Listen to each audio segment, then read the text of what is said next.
दोस्तों नमस्कार, स्वागत है आपका बड़ी खबर बड़े खुलासे में। दोस्तों खबर आरएसएस से जुड़ी हुई है और आरएसएस मुख्यालय पहुंचे हैं देश के प्रधानमंत्री नरेंद्र मोदी। लेकिन यह कोई साधारण घटना नहीं है।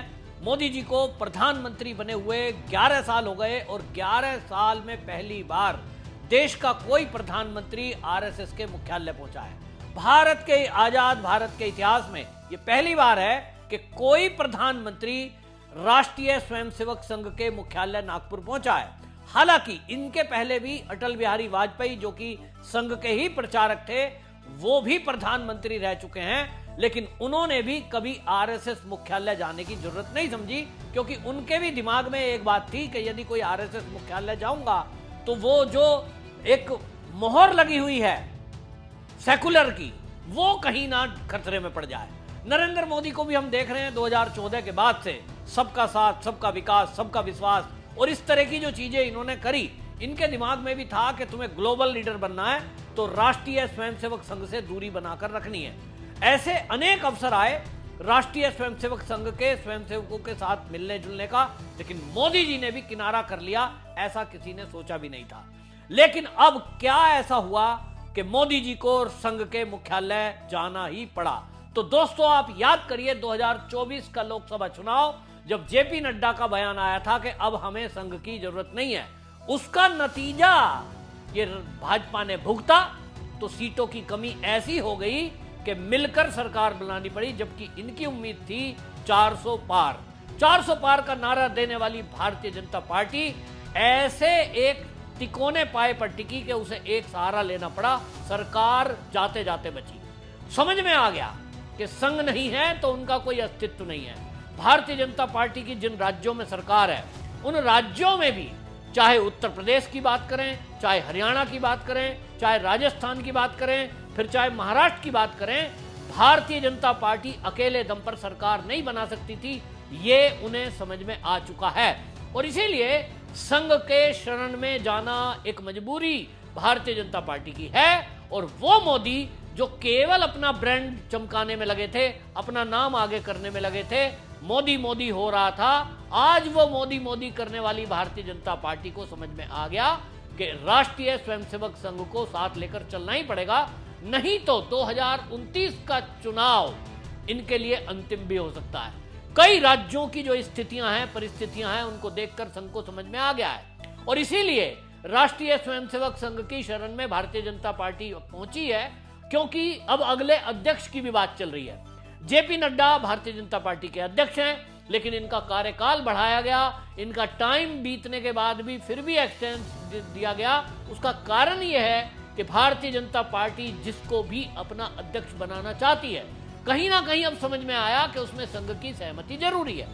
और इसलिए नागपुर में भले ही मोदी जी एक नेत्र चिकित्सालय का आधारशिला रखने गए हों, लेकिन मकसद वही है कि अब मिलकर के ये तय करना है कि अगले 25 साल की प्लानिंग क्या होगी। आपको मैं बता दूं कि इस सारे कार्यकाल का जिक्र मोदी जी ने खुद किया है। आप सुनिए, मोदी जी ने मुख्यालय में पहुंचकर जो याद दिलाया है। उन्होंने कहा कि देखिए, संघ की जब स्थापना 1925 में हुई थी, परम पूज्य जो हेडगेवार जी थे, केशवराव बलिराम हेडगेवार जी, उन्होंने 1925 में संघ की स्थापना की थी। लेकिन उस समय संघ के सामने लक्ष्य था देश की आजादी और 1947 तक वो संघर्ष संघ का रहा। अब मोदी जी जिक्र कर रहे हैं अगले 25 साल का, यानी वो जिक्र कर रहे हैं कि भारत की आजादी का जब 100वां साल मनेगा, आज भी 1925 है, अगले संघर्ष की क्या तैयारी संघ की है, क्या भारतीय जनता पार्टी की है, इसका जिक्र मोदी जी ने किया है। सुनिए। हमारे योग और आयुर्वेद, इन्हें भी आज पूरे विश्व में नई पहचान मिली है। भारत का सम्मान बढ़ रहा है। साथियों, किसी भी राष्ट्र का अस्तित्व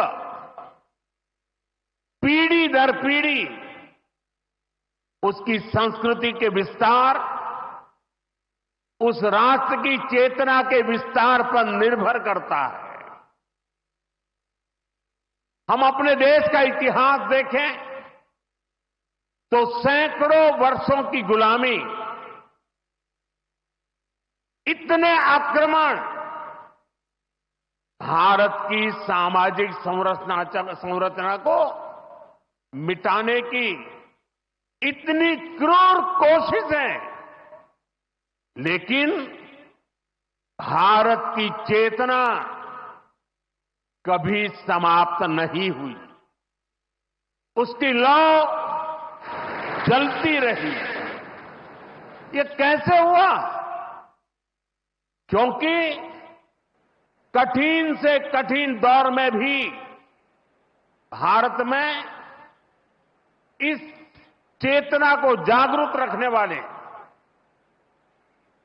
नए नए सामाजिक आंदोलन होते रहे। भक्ति आंदोलन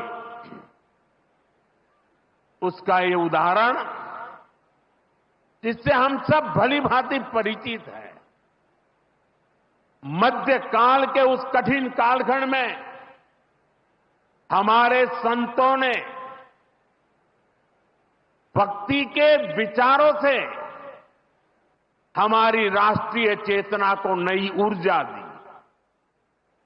गुरु नानक देव, कबीरदास, तुलसीदास, सूरदास, हमारे यहां महाराष्ट्र में संत तुकाराम, संत एकनाथ, संत नामदेव, संत ज्ञानेश्वर, ऐसे कितने ही संतों ने हमारी इस राष्ट्रीय चेतना में अपने मौलिक विचारों से प्राण फूंके।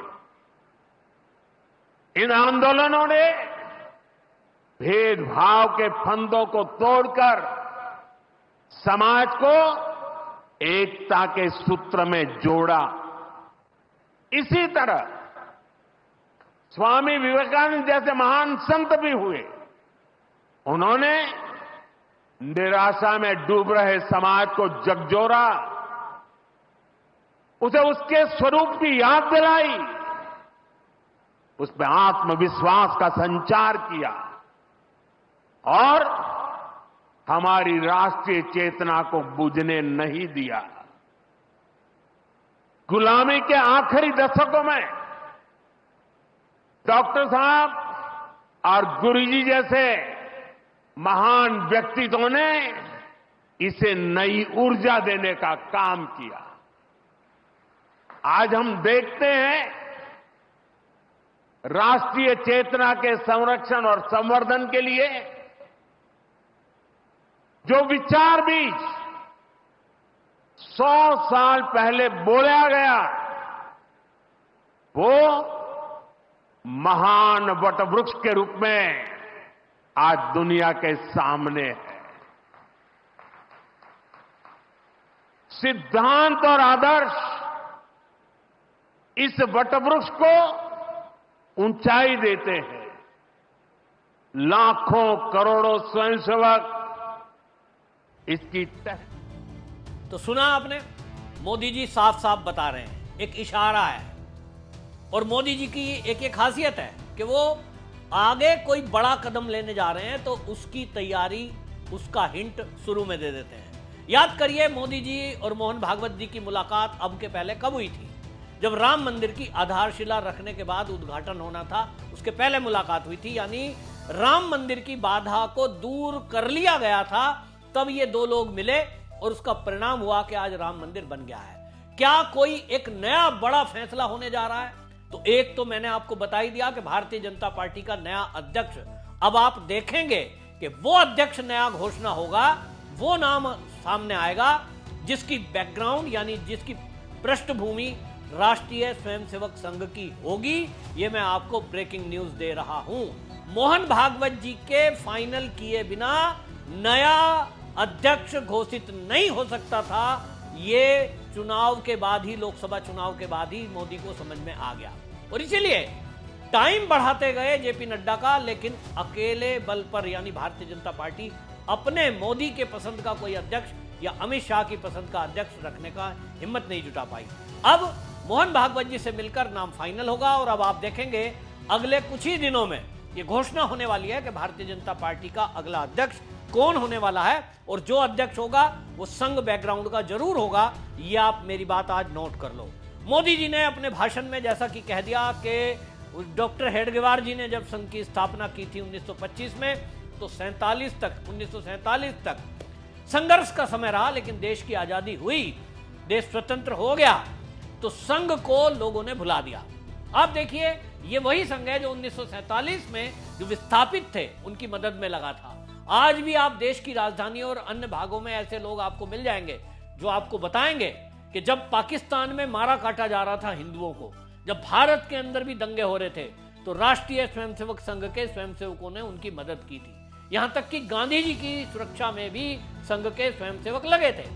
लेकिन ऐसा संगठन जो आज 1 लाख प्रकल्पों के साथ भारत में चल रहा है, जो आज आपको बता दूं इतने प्रकल्प भारत में चल रहे हैं सेवा के काम। एक उदाहरण केवल आपको अगर सेवा भारती का दे दूं, जो संघ का प्रकल्प है जिसका जिक्र मोदी जी ने भी किया, शिक्षा के क्षेत्र में, स्वास्थ्य के क्षेत्र में, आत्मनिर्भरता के क्षेत्र में, सामाजिक कार्य के क्षेत्र में, जिसके 45 प्रतिनिधि संगठन है, 1200 एनजीओ संबंधित हैं, ऐसा सेवा भारती संघ के स्वयंसेवक ही चलाते हैं। किशोर के विकास के लिए, सामूहिक विवाह के लिए, राहत शिविर के लिए और कहीं जरूरत देश में पड़े आपदा विपदा में संघ का स्वयंसेवक खड़ा रहता है।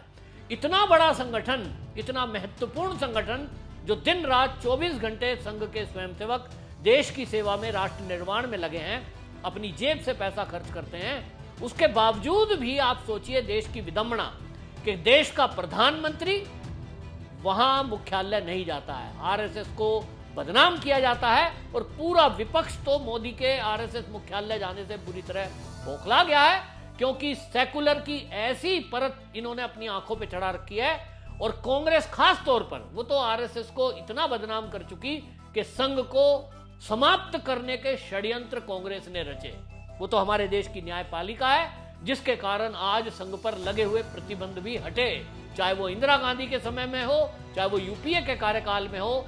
आरएसएस को बदनाम करके उसको आतंकी संगठन घोषित करने का काम, ये बताने का काम कभी कांग्रेसियों ने किया है। आप देखिए, राहुल गांधी को लगातार आरएसएस को बदनाम करता है, ये आरएसएस की मानसिकता है, ये आरएसएस की विचारधारा है, और आतंकवादी संगठन पर कभी नहीं बोला। पीएफआई के बारे में कोई विपक्षी पार्टी नहीं बोलती, लेकिन संघ जो देश की निरंतर सेवा में लगा है, राष्ट्र निर्माण में लगा है, उसको बदनाम किया जाता है। मोदी जी का नागपुर जाना ये कोई साधारण घटना नहीं है। अगले आने वाले दिनों में आप देखेंगे कि कुछ बड़ा देश के अंदर होगा, जिसकी हिंट मोदी जी ने दी है। और जिस तरह से वक्फ बोर्ड पर अब मोदी सरकार फैसला लेने जा रही है, इसके बाद जनसंख्या नियंत्रण कानून वो आने वाला है, और कई ऐसे महत्वपूर्ण बिल अब अगले आने वाले दिनों में आएंगे। वक्फ बोर्ड पर जो देश के अंदर संघर्ष की संभावना जताई जा रही है, उसमें भी आप देखेंगे संघ की महत्वपूर्ण भूमिका होगी, जिसका हिंट मोदी जी ने अपने उद्बोधन में नागपुर के इस संघ कार्यालय में दिया है। और इसीलिए मैंने आपको कहा कि कुछ बड़ा होने वाला है। हालांकि अब जो संघ है वो समझ में आ गया बीजेपी वालों को, और इसलिए दोनों संगठन अब मिलकर काम करेंगे, तो इसके परिणाम भी अब आपको आने वाले दिनों में दिखाई देंगे। और आपको पता ही है, अभी मोदी जी का ये जो परिवर्तन है, ये क्यों है? पॉडकास्ट कर रहे थे एक विदेशी पत्रकार के साथ, तब भी आरएसएस का जिक्र कर रहे थे, अब से पहले तो नहीं किया। हालांकि प्रणब मुखर्जी जो हमारे राष्ट्रपति रहे हैं, वो आरएसएस मुख्यालय जा चुके हैं, संघ के कार्यक्रम में जा चुके हैं, लेकिन संघ का स्वयंसेवक कहने वाले अपने आप को मोदी 11 साल बाद पहुंचे हैं। इसका मतलब साफ है बिल्कुल कि अब संघ के बिना बीजेपी नहीं चलेगी, और संघ के निर्देशन में ही भाजपा चलेगी। मोहन भागवत जी के निर्देशन में अब पार्टी को नया अध्यक्ष घोषणा होने वाला है, और अब नई पटकथा संत महंतों के साथ मिलकर के मोदी जी का एक बड़ा प्लान है, जिसका हिंट भी उन्होंने अपने भाषण में दिया है। कुल मिलाकर के अब आने वाला जो समय है, जिसको सब लोग प्रतीक्षा में हैं कि हिंदू राष्ट्र भारत कब बनेगा, तो उसकी नींव संघ मुख्यालय में अब रखी जा चुकी है। और अब उस पर आप देखेंगे कि अगले कुछ दिनों में आपको परिणाम दिखाई देंगे, और अब अगले आने वाले अध्यक्ष के साथ ही भारतीय जनता पार्टी के अंदर भी बड़े बदलाव की आशंका मुझे लग रही है, उम्मीद मुझे लग रही है। आपकी इस मुद्दे पर क्या राय है? आप क्या समझते हैं कि मोदी जी 11 साल क्यों लगा दिए उन्होंने संघ मुख्यालय जाने के लिए? क्यों अब उन्होंने वहां जाकर संघ की मंत्रणा और मोहन भागवत जी की सलाह पर परिवर्तन करने की बात कही है? आप अपनी राय क्या रखते हैं, इस पर जरूर बताइए। और क्या आपको लगता है जो मैंने विषय आपको रखा है, आप भी मेरी बात से सहमत हैं? कमेंट में जरूर लिखिए और वीडियो को शेयर करिए। वंदे मातरम।